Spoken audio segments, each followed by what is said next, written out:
السلام عليكم ورحمة الله وبركاته. أهلا بيكم.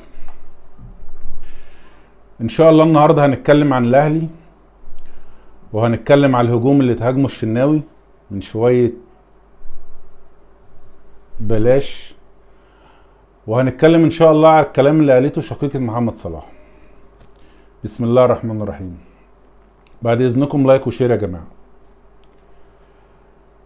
الأهلي النهاردة إن شاء الله بقى كامل الصفوف، كل لاعيبة المنتخب رجعت الحمد لله باستثناء علي معلول.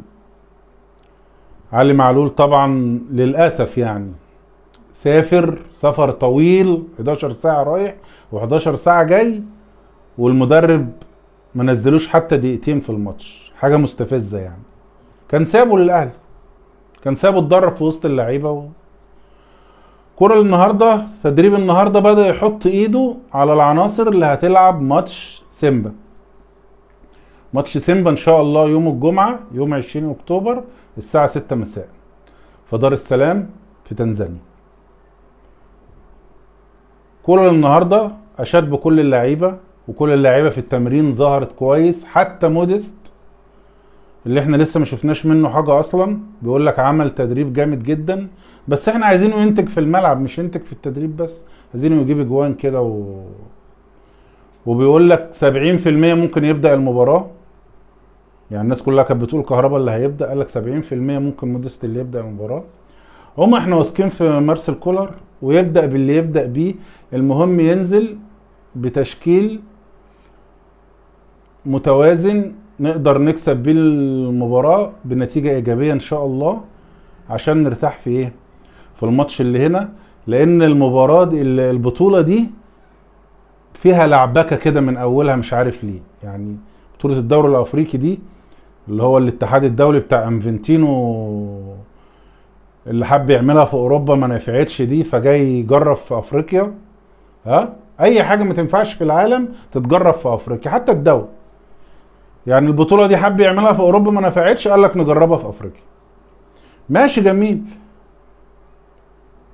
بس يعني بصوا الاجندة الدولية وبصوا الاندية وبصوا، يعني فريق زي الاهلي مطالب انه ياخد البطولة دي، مفيش حل تاني. بطولة زي دي اول مرة تتعمل، فتاريخ الاهلي لازم انه ياخد البطولة دي. يعني اول بطولة لازم اسم الاهلي يتحط عليها. تمام.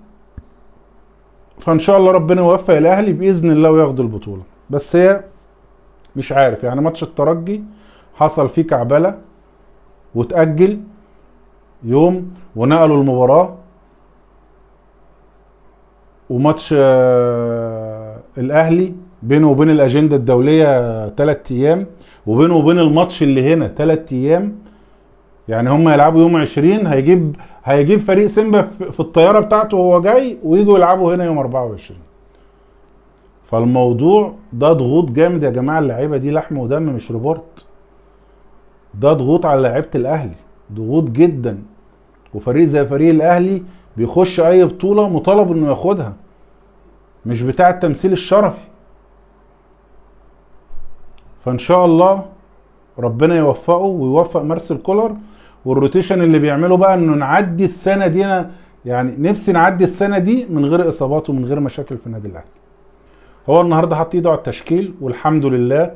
رامي ربيعة رجع، امام عاشور جاهز 100%، ندفت جاهز 100%، كهربا جاهز 100%، كله ان شاء الله تمام. كله رجع وعملوا تدريبة النهاردة، وبكرة هتبقى اخر تدريبة هنا في القاهرة، وبعد كده هيسافروا اخر النهار ان شاء الله على دار السلام في تنزانيا عشان يلعبوا يوم الجمعة بإذن الله. ان شاء الله امام سليم ورضا سليم، وكله ان شاء الله على اتم استعداد. هم بس مستنيين الاوامر من كولر يحط التشكيل المناسب اللي هو شايفه.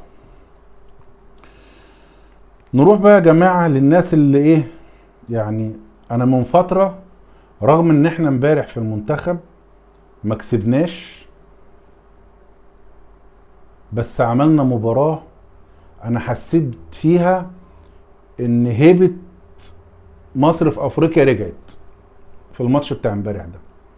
ماتش جميل جدا، اول مره من فتره طويله قوي اتفرج على ماتش المنتخب ومش عايزه يخلص، بتتمتع وانت بتتفرج. مع ان المنتخب من الدقيقه 35 بيلعب ناقص واحد بعد طرد محمد هاني.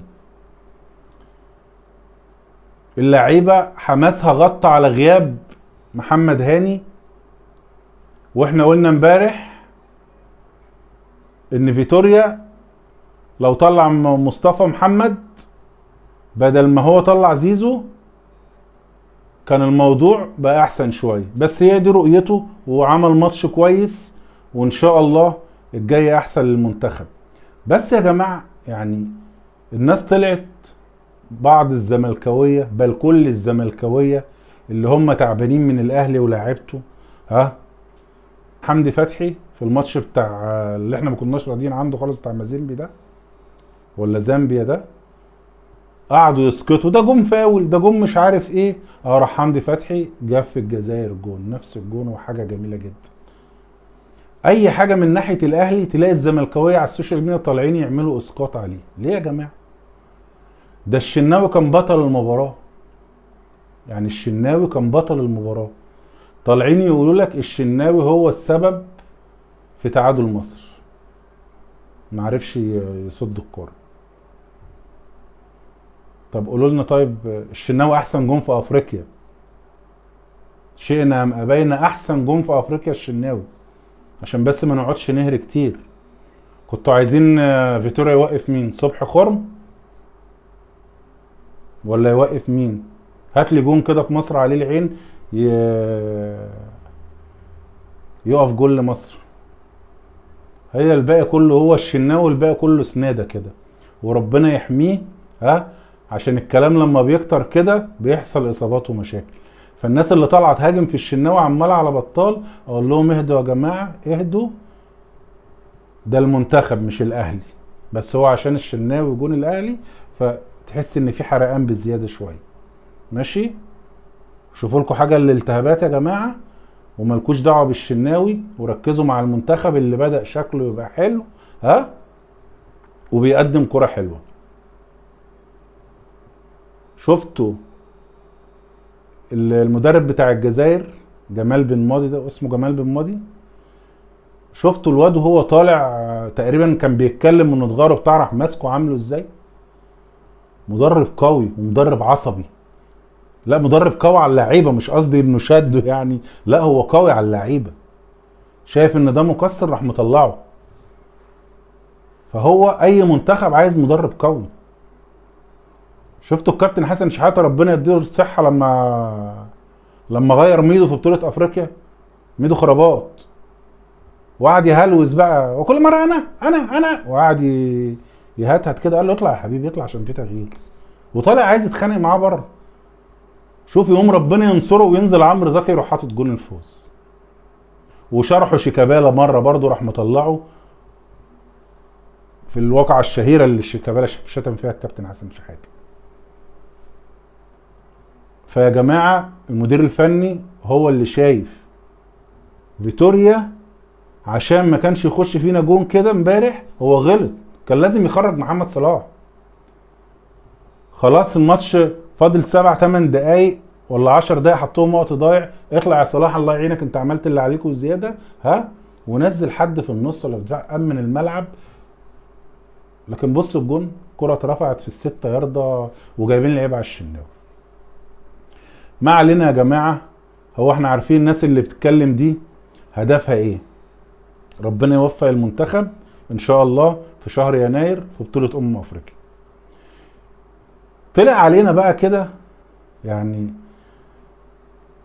لما الناس طلعت تهاجم الكابتن محمد صلاح وما دعمش فلسطين وما عملش وما سواش وبتاع، قلنا يا جماعة محدش يعلم ظروف حد، كل واحد يحط نفسه مكانه وهو ممكن يعمل اللي عمله او يعمل غير كده.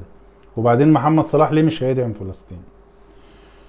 فالراجل بعدها بيوم اتبرع بدمه وبتاع واظهر ولاءه والدنيا كويسة يعني، بس هو شايف ان البوستات هتأذيه.